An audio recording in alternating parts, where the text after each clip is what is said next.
तो हम लोग पढ़ रहे थे chemical properties of solid waste management, और अब हम लोग देखेंगे कि सॉलिड वेस्ट जो है उसको अगर हम फ्यूल की तरह यूज़ करेंगे तो किस तरीके से किन चीज़ों का हमको ध्यान रखना पड़ेगा।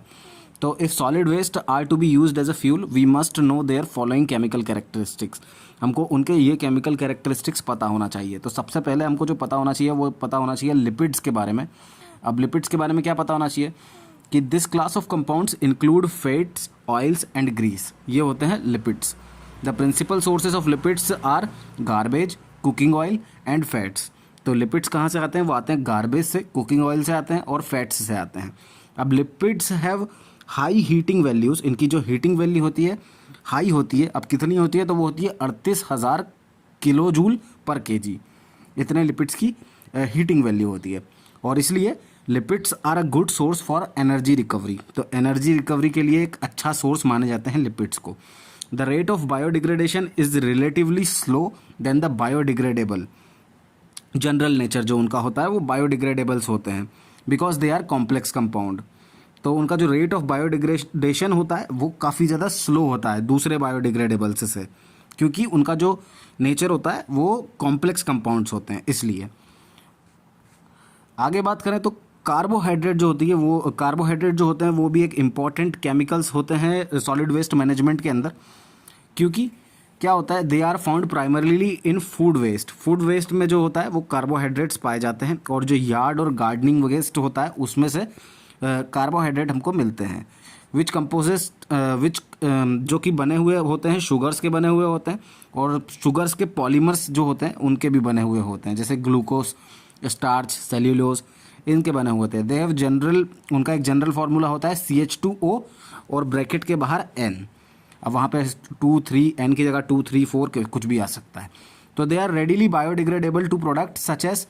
तो और इनका बायोडिग्रेडेशन कब हो जाता है? अगर वो इन प्रोडक्ट्स के कॉम्बिनेशन में आ जाते हैं। तो कार्बोहाइड्रेट का बायोडिग्रेडेशन कब होता है? जब वो CO2, H2O और CH4 गैस के कॉन्टेक्ट में आते हैं। फिर आते हैं हमारे प्रोटीन्स। प्रोटीन्स में प्रोटीन्स जो होते हैं, प्रोटीन्स वो कंपाउंड होते हैं जिसमें कि CHON कौन, जिसमें कि CHON होता है, उन कंपाउंड्स को हम प्रोटीन बोलते हैं। They are mainly found in food waste. ये भी फूड वेस्ट में मिलते हैं या यार्ड गार्डन वेस्ट में मिलते हैं। The partial decomposition of these compound can reduce ammonia, can release ammonia gas. अगर इनका पार्शियल डिकम्पोजिशन होगा तो अमोनिया होगा, और उसके कारण जो वेक्टर्स होंगे दूसरे वेक्टर्स होंगे उनको अट्रैक्ट करेगा, और दस the composite decomposition of protein is recommended.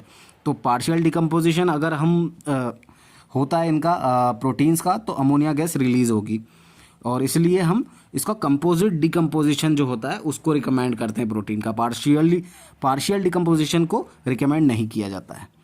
फिर बात आती है नेचुरल फाइबर्स की। अब नेचुरल फाइबर्स क्या होते हैं? These are found in paper products.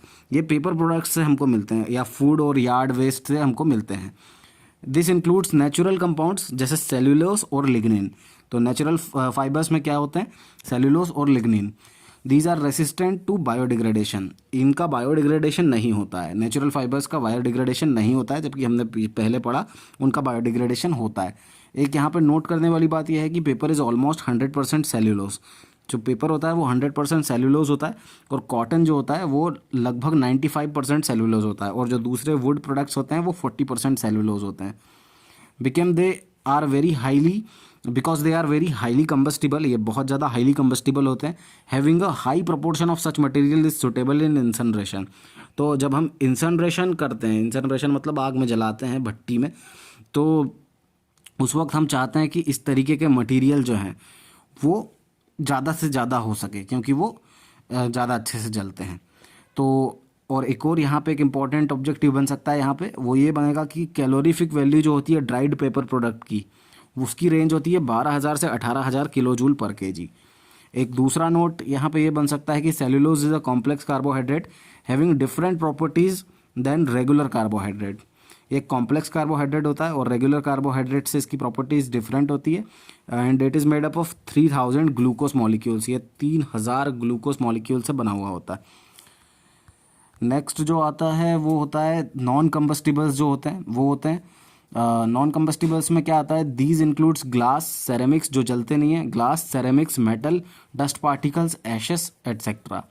और इनको हम 12 से 25% mass of the total mass of dry solid waste का 12 से 25% हम नॉन कंबस्टिबल को अकाउंट करते हैं। फिर उसके बाद आते हैं सिंथेटिक ऑर्गेनिक मटेरियल्स। अब ये क्या होते हैं, सिंथेटिक ऑर्गेनिक मटेरियल्स होते हैं, दीज आर प्रीडोमिनेंटली प्लास्टिक्स, ज़्यादातर इसमें प्लास्टिक्स ही होते हैं, विच आर मेन मेड, जो कि मेन मेड होते हैं। और लगभग इसको हम 10% जो होता है वो ड्राइड सॉलिड वेस्ट का 10% मास हम इसको कंसिडर करते हैं।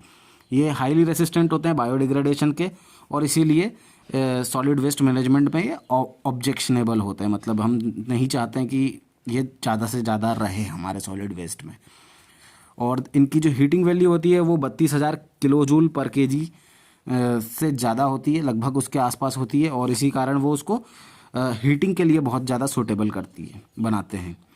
और एक कॉमन जो प्लास्टिक होता है उसको हम पीवीसी बोलते हैं, जो कि बर्नट, जिसको जब जलाया जाता है तो वो टॉक्सिन डाइऑक्सिन गैस छोड़ता है। मतलब जब यहाँ पे एक याद करने वाली बात यह है कि जो पीवीसी है उसको जब हम जलाते हैं तो वो डाइऑक्सिन गैस रिलीज़ करता है, और उसके साथ कुछ एसिडिक गैसेस भी रिलीज़ करता है, और इसलिए it becomes more harmful during heating as compare to other types of plastic. तो इसलिए पीवीसी को जलाना काफ़ी ज़्यादा हार्मफुल होता है अगर हम दूसरे प्लास्टिक्स को जलाने के कंपैरिजन में देखें तो।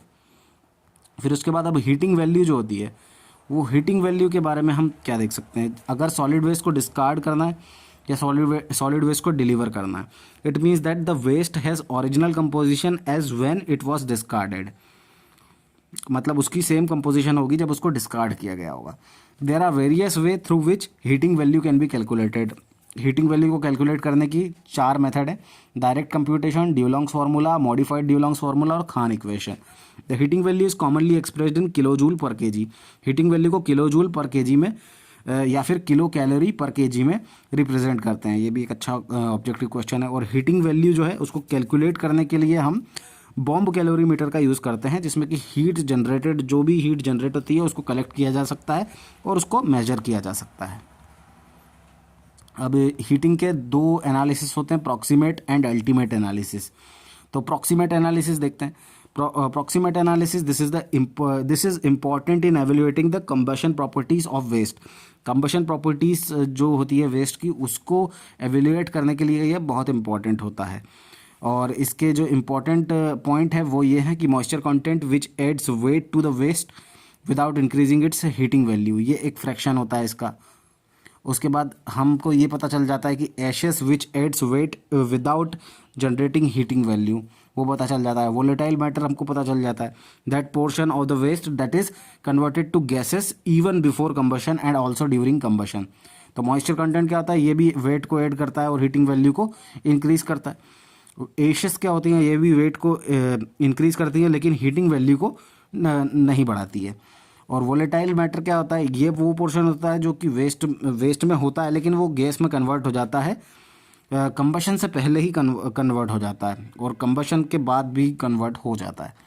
तो और फिक्स्ड कार्बन क्या होता है, ये वो मास रिप्रेजेंट करता है जिसमें कि जब कार्बन हमारा बच जाता है हीटिंग करने के बाद, जो कार्बन हमारा बच जाता है उसको फिक्स्ड कार्बन बोलते हैं। तो टोटल 100% मास जो हमारा होता है वो fixed carbon, volatile matter, ashes plus moisture content, इन सभी को ऐड करने पे हमारा 100% सॉलिड वेस्ट हमारा बन जाता है। तो ये होता है प्रॉक्सिमेट एनालिसिस। अब उसके बाद आता है अल्टीमेट एनालिसिस। अल्टीमेट एनालिसिस में CHONS कोन्स को हम ध्यान में रखते हैं। This refers to an analysis of waste to determine the proportion of carbon, hydrogen, oxygen and nitrogen. तो अल्टीमेट एनालिसिस में हम इन सभी का प्रोपोर्शन हम डिटरमाइन करते हैं, और सल्फर का भी, इनके साथ साथ एक सल्फर का भी। तो CHONS ये हमको याद रखना पड़ेगा। This analysis is done to compute the exact quantity of heat. अब जो हमारा प्रॉक्सिमेट था वो अप्रॉक्स वैल्यू देता है, और अल्टीमेट एनालिसिस में हमको एग्जैक्ट क्वांटिटी हीट की मिल जाती है। That can be generated from a given solid waste sample. और जो भी हमारा सॉलिड वेस्ट का सैंपल है उसमें से कितनी एग्जैक्ट क्वांटिटी हीट की निकलेगी वो हमको अल्टीमेट एनालिसिस के थ्रू पता चल जाती है। The sample is sent to dedicated laboratories to find exactly what is present and how much is present.